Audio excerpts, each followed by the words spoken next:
I usually get up here with no notes and little preparation except asking for guidance. But this time I decided I would prepare. So last night I wrote my speaking points and I created a little deck of cards of my mantras that have been really important to me in guiding me in my life. And I arrived here and I didn't have the speaking notes or the cards that I had arranged just exactly right. So no problem, I just grabbed another deck of cards and I pulled them out and I arranged them nicely, and I don't know where they are. So we're back to inspiration and whatever shows up. Colin called me to ask if I would speak today, and he's been asking me for a while.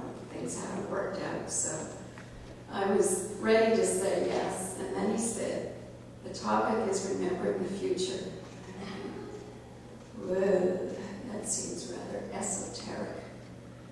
How can I remember the future? I didn't go to Google, Brian, so I didn't get all those wonderful insights that you had. But as we spoke, I suddenly was taken back to my childhood and the impact of how thinking about the future at that time impacted me. And at that time, mostly thinking of the future meant fear. My father had a very unusual set of beliefs, and he really bought into the notion of the communists coming.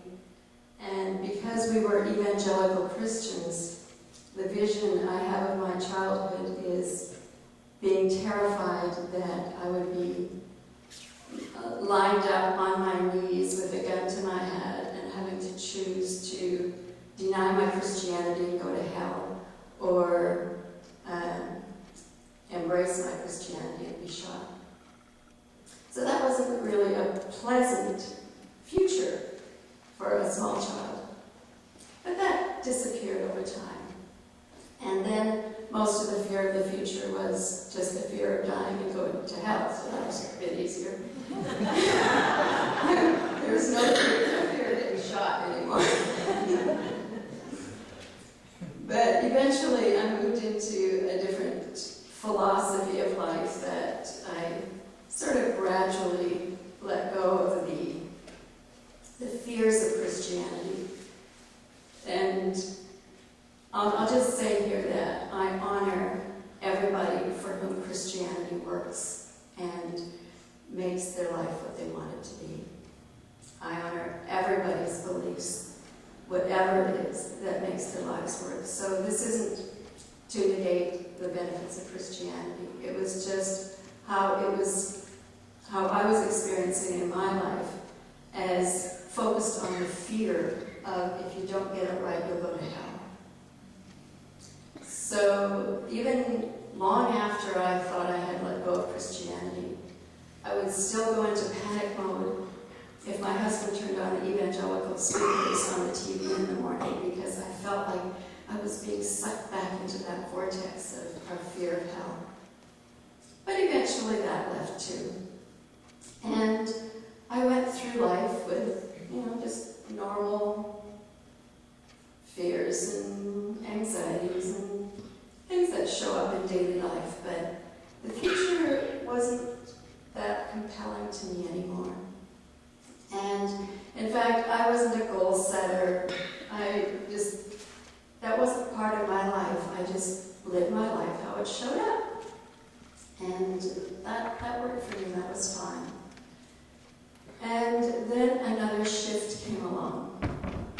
My marriage ended, and I had the frightening experience of freedom.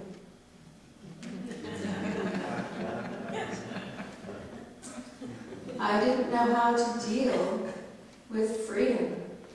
My daughter was grown up and had away from home. I no longer had a partner to to deal with the typical compromises of a partnership. I could basically do whatever I wanted. It nearly drove me to insanity because I'd been listening to all the gurus and all the people who said things like, follow your bliss and the money will follow, and I needed to make money. And you have to live up to your potential, you have to be the best you can be, and all those things that made me not want to get up in the morning. Because my life, as it was beautiful. I lived on the 12th floor of a condo that looked out all over the inner harbor and the outer harbor, and I could open my eyes in the morning and watch the sailboats go out to sea without lifting my head off the pillow. I had a job, I had friends, I had family. Everything in my life looked perfect. But the future looked bleak. It was so depressing. It was such pressure to create a future that was worthy of me. And the talents and the gifts that I've been gifted with, and thank you, Brian, for those words of praise, and I'm in awe of the gifts I've been given. But when I felt I wasn't living up to my potential and wasn't using all those gifts, it was really depressing and difficult. So what I started doing was I would sit in my pink leather chair and look out over this beautiful harbor view and say, I'm here, I'm willing, show me. And sometimes it would be, I'm here, I'm willing, would you show me already? So I'm not exactly the most patient person.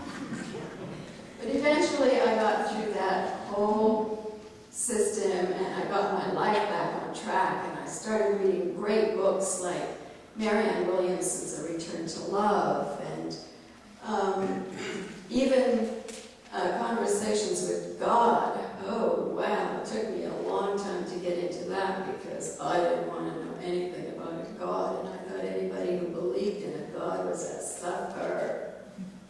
But Conversations with God turned that all around for me because it kind of gave me permission to define a God that worked for me, not the one that anybody else believed in.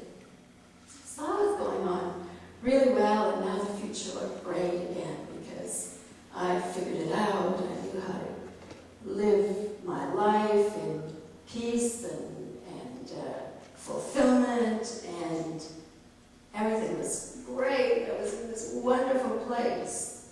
And then one day, like that, I was back in the pit. Worse than ever. It was a place of terror. And I thought, how can this be? I've done all this work. I'm supposed to be this evolved spiritual being. How could I suddenly be in a pit of despair like I had never experienced in my life? And again, it wasn't based on the here and now. I lived in a gorgeous retreat center on Bowen Island. I was managing the place. It was easy. There were horses and people, and it was wonderful. And while I was doing my job, I was fine. But as soon as my mind wasn't occupied with the work, I was back into this terror. And the terror was about not being enough, not being good enough. Again, the fear of the future. Thinking that I couldn't survive. That what money I had was not going to last, it was going to disappear. And I had been through several previous times when I had cash flow crunches. And I just basically sailed through them with trust. And every Monday I would say my prayer of what miracle are we going to create this week? And for 9 months, money showed up miraculously. And yet, when I was in that pit, I couldn't find that space. I couldn't find that trust. I didn't recognize who was occupying my mind and my body, because I was one of the most positive people you could want to be around. In fact, so positive some people didn't want to be around. It was gone, completely gone. And that fear of the future, fear of not being enough, fear of not making enough, getting enough money. And then the fear of looking foolish and stupid for not living up to my potential, for not going out and finding a job that would make the money that I should be able to make with my intelligence and my abilities. And after 3 months, I started seeing a light at the end of the tunnel. And then I went through many, many months of healing. And what I started to realize that 3 months did was I think Carolyn Mays talks about to really get to a place of awareness. There is often a really deep betrayal. And I felt that I was betrayed by the things that I believed, not the ones that I believed in my heart, but the things that I believed that other people told me that didn't really fit for me. And in 1997, it was way, way back before that, when I wrote my first book, my daughter asked me to summarize the book. And there's a line in the book that really said it all, and that is, I wake up every morning knowing that all that's required of me is to do what feels right to do with what shows up to do. But I'd forgotten that. I couldn't embrace it. It was probably in my head, but it hadn't yet integrated into how I was living.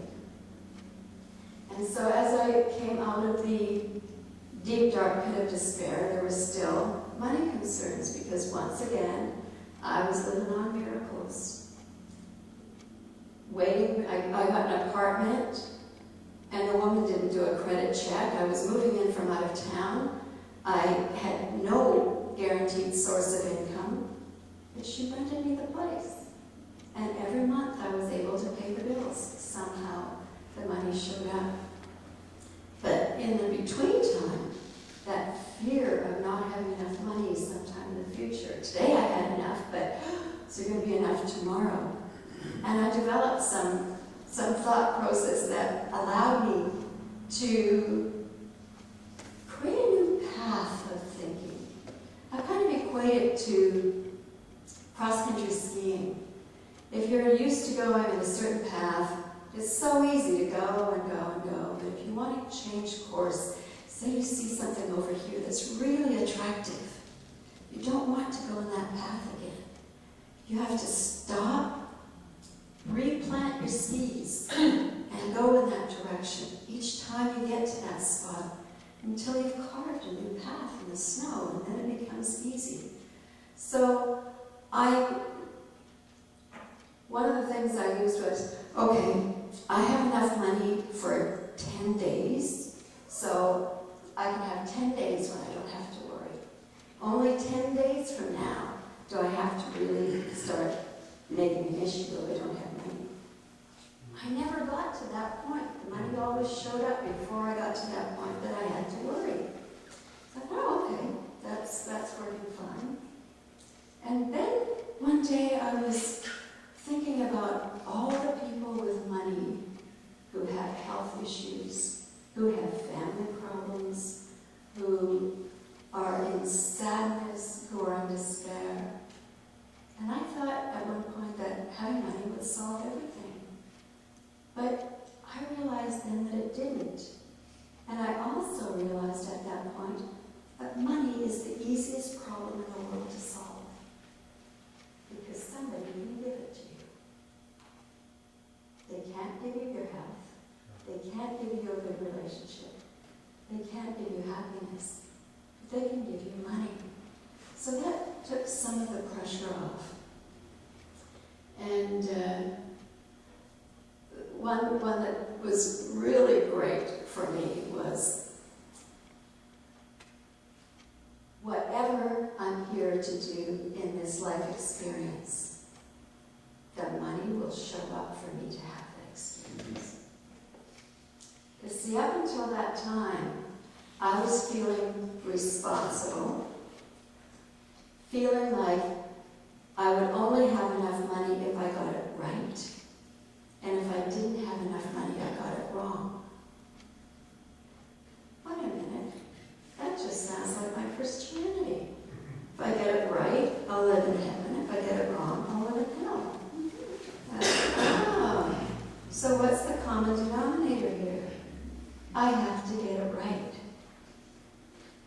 Well, what if I don't have to get it right? What if there isn't a right? What if everything just is the way it is? And there's a whole long process, and that clock tells me that I'm just about finished. So I'll just say, it's in the book. But through a huge period of evolution and healing and looking at what really resonates with me, and another mantra being the philosophy of do what I did and you'll get what I got is really, really misleading. Everybody gets their own results from what they do. And there's never a guarantee that you'll get what somebody else got. So I was able to let myself off the hook. Now I didn't have to be like anybody else. I didn't have to strive like anybody else. I could accept me. I could forgive me for thinking that I wasn't good enough. I could accept me as the perfect me that was created to have this experience. And to simplify that for me, my final mantra that helps me remember whenever I forget is, I'm a character in a fiction novel. I got no authority in my life whatsoever. The character makes choices. The character may look like it makes bad choices. But I am exactly who I'm created to be. And I can forgive myself for anything that I feel I've done wrong or bad. I can apologize for anything that I did to somebody else that doesn't feel good. But I'm okay.